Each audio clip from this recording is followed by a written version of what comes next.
Hi, everybody. Marina is here again with Lawrence Young from Surrey, BC. I'm your growth to scale strategist, and today I love to talk to Lawrence because last time I was asking him a question off the record, and I love the answer. So it's interesting to expand on that discussion. And the question that I asked Lawrence is, how come you have this time to spend with me doing these interviews, and how come you have time to travel and go to conferences? And that's something that when we were talking about other doctors, you were saying that they don't have that privilege of taking time off and go and expand their knowledge and take courses. So I'm intrigued. How are you doing it? You're right. So it is absolutely a big privilege to be able to do that. And a lot of that privilege comes from the supportive team that I have around me. So I actually have a clinic where I work with my younger brother, also with my wife. Both are physicians. So I'm supported through my family in that way. And we've been able to, over the course of my 13 years as a physician, really make a lot of failures, a lot of mistakes in team building and business management, made a lot of mistakes so that I learned the skills about how to create a work culture where the team is supported, where roles are clear within the team. And then so when the priorities are clear, the roles are clear, the team's able to support me and support my clients, my patients, such that I can actually step away. And so we were very, very privileged to be able to attract and recruit about 4 or 5 young physicians over the past 5 years. And they're seeing a lot of my patients for me when I'm away. One of the reasons I've made a choice to step away from the clinical work to explore new ideas is that I realized that in 2022, I think any business, any endeavor that's interested in improving, in being better, has to allocate at least probably 30% of their resources to innovation, to how to do things better. And I think if I'm just 100% within the clinic space, head down trying to put out fires, I'm not going to have that perspective that allows me and my team to grow. So I'm intentional about setting 30% of my schedule down to explore new ideas, explore innovation, make new connections, cross different silos of work to try to bring in new ideas and innovate within the healthcare space. So yeah, I it's love an it. intentional thing. Yeah, that's actually the perfect intro or segue to what we were talking about last time about masterminding and creating some kind of brainstorming between different professionals, how they do stuff differently, if it's from the same country but different practices, or from different countries where the medicine is acting differently. So here's a question for you. You're saying that the growth took you a few years. What were the biggest pains of like growing pains that you experienced that you can share with people that are listening to us, and they can learn from them and maybe avoid them if they have to do it themselves? Sure. I don't know if all of them are avoidable, but uh, one of the big challenges and barriers that we had to learn through was the transition into integrating technology into our workflows. So when I took over the practice that I took over, there were probably 8,000 paper-based charts, just pen and paper charts. And we had to transition all of these patients' charts into digital charts. So we actually had to make a big decision to put a lot of our capital into just scanning of records, and then creating nomenclature or categorization labels for all the documents that we're scanning, and then importing them into a Trojan electronic medical record software. And we actually went through 2 or 3 electronic medical record softwares until we found the right one. So you can imagine all of the stumbling that we had to do, and all of the tough decisions of giving up on invested time in particular software to switch to the next software within a very busy clinical practice. During that time, of course, there was a lot of human resources turnover too, because it was a really challenging time. And I had no experience running a human resources team. So I had a lot of learning to do there. I started off very frustrated with my team because I was frustrated with my life. And that translated into me not really balancing my own energies appropriately and bringing some of my frustrations to work and actually blaming team members for problems within my team. Whereas it wasn't the problem of that individual team member. I had a bias that it was their problem, but it was actually the system, the processes that I had brought into that I neglected to bring into my clinic system that of course created these horrible results.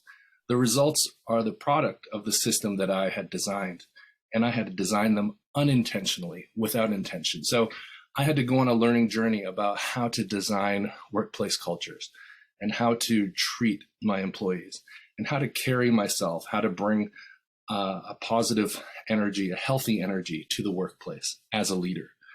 I actually had to learn to step into that role as a leader of a team. Not something that every physician is intentionally trained to do. So you can imagine technology challenges, human resources challenges, personal leadership self challenges. So quite a few different challenges that I think any physician probably goes through. So you were trying to do business level change while not only not being a business person, being a doctor, but also during taking care of patients. So you were taking care of patients and trying to build a business without the skills that are required to do that. Is that the fair summary? Yeah. Thanks for that paraphrase. That resonates a lot. I was ill-equipped to do the job I was doing, and I was doing multiple jobs at the same time poorly. It sounds overwhelming, very much. So do you think that if you would have outsourced some of that business level work to somebody who understands business, who understands processes and systems and something like that, would that reduce your stress level and maybe get you quicker to the goal, to the destination? Absolutely. Sometimes I wish that I had a mentor that told me it's worthwhile to invest in a business manager, someone with a business mindset, a consultant to bring in there. I had a scarcity mindset going into practice because I had just been in school, not earning significant money for 20 years. And so I was like just looking at the negatives, my debts. I was just looking at the debts and hyper focused on the debts. And I was like, where can I pinch the pennies? Where can I save the dimes and nickels and everything?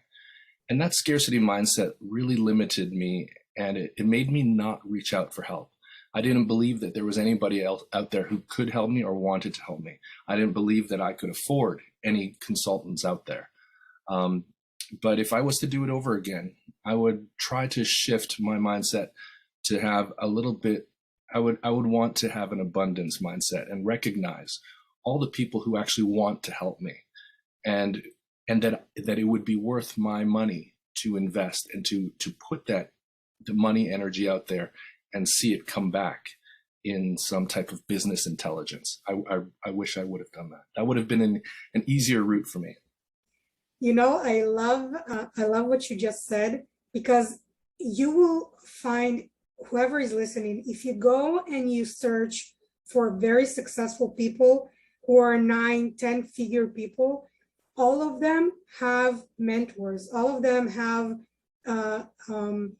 coaches that help them, that they're more successful than them, or they do something that they don't do in order to create a synergy in their life, in their business, and so on. And I myself have mentors. I have 9-figure, I have 10-figure of mentor. And we actually, not only they're mentors for me, they're also my business partners then that I create the masterminds with them. But during the masterminds, they also share that sharing environment. They're not selling anything. That's not the purpose of the mastermind. The purpose is to share information in order to create new ideas and new ways to do it. And I'm wondering, so you were in a scarcity mindset. Can you identify that moment when a switch flipped for you, or you decided, yes, I need a mentor, or yes, I need a coach? And by the way, I'm not selling anything. Like, if you're watching it, I'm not selling mentorship. I'm not selling coaching. It's just a discussion about the importance of having somebody in your corner that knows better or more than you know. So that's upfront, selling nothing. In case you were wondering and you're like turning off the video because she's selling something in the end. Yeah. I actually, I don't, I don't know you very well. We were connected through Barbara Selmaron, and I know that you actually have some of this business intelligence that you could bring to anybody. But thanks for clarifying. This is not a sales pitch. No. This is just a discussion and sharing of experience. So, yeah, the moment, I would say I was about 6 years into trying to run my practice. So this was about 6 years ago, actually, because I'm about 12, 13 years in. So 6 years ago, about 2016, I had really burnt out. I'd burnt out to the where I was doing multiple things and bringing holding a lot of negative energy in. And I started to not eat well. I was eating really unhealthily, kind of abusing my body because, I don't know, I was just so busy that I didn't put intention around my diet. I wasn't exercising. So I actually developed physical symptoms of autoimmune disease. So I guess I have some genetics for autoimmune arthritis. I became disabled. My fingers swole to double their size. My toes started swelling. I could hardly walk. It was a really tough time, actually. It was a time that I had pretty depressed mood too. I was not depressed clinically, but I had really low mood because I was in pain. Sleeping was difficult for me. I couldn't exercise anymore. I would actually use a walker at home, like an old person's walker. And I wasn't even 40 at the time. And then I had to really reflect and ask myself, what am I doing? And I realized that I was really just relying too much on just myself and not reaching out for help. So when I found myself completely helpless, I felt like I was letting my family down, letting my children down. I was grumpy and in pain all the time. I realized I got to do something drastically different. I have to start leveraging the networks. I have to think and start to believe that people do want to help me. And then that's when I started to reach out and learn about things like quality improvement science and try to meet other, I guess it's other masterminds. We didn't call it that, but meet other physicians. And I really started to flip the switch on that, reaching out and finding mentors and seeking out mentors, just like you had said. So yeah, that's what it was. It was me burning out. So I think we have this, I would call it a toxic individualism or toxic perfectionism that we carry from our medical training that says that we have to do everything ourselves and that we are the best person to do it. We cannot trust other people, so we will not delegate to other people, and then we just burn ourselves out. It's a silly, non-sustainable mindset, and we need to start building trust within teams in order to survive.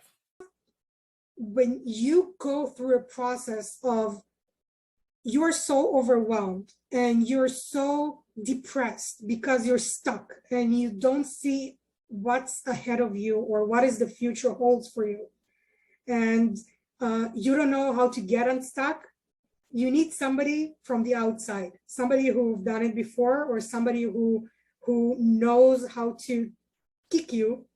And I use the word kick because you need to be kicked into gear. So does your wife participate in the process development and recruiting and everything else in your clinic? Yeah, I definitely would say that I lead a lot of that process development and recruiting. But my younger brother, 7 years younger than me, Felix Yang, he does a great job as a partner with me. And then my wife also partially helps out. Mm-hmm. So share the load. If you don't know how to do it, get somebody who does, because you studied to be a doctor. You did not study to be a business person. You did not study how to develop processes, how to implement systems, and even how interesting it is to discuss. Maybe we'll do it in another video when you can tell about the different softwares and what were the downfalls of them, why you decided to switch between 3 until you found the right one. But even that is very time consuming. If you're a doctor that was trained to treat patients, your input is very important, whether or not the system works for you, but you don't have to be the one that implements the system and configures it and goes through every single button and checks if it's the checkbox is checked and the button is pressed. That's right. There are other people who can do it, even though it's not free. But your time is money, like you said. Every patient you're treating, you're getting paid.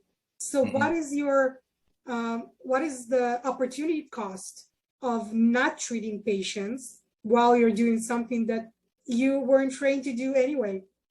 That's right. Yeah, a lot of us were not trained to look at opportunity costs adequately and do calculations about it. If we did, many of us would choose to delegate more.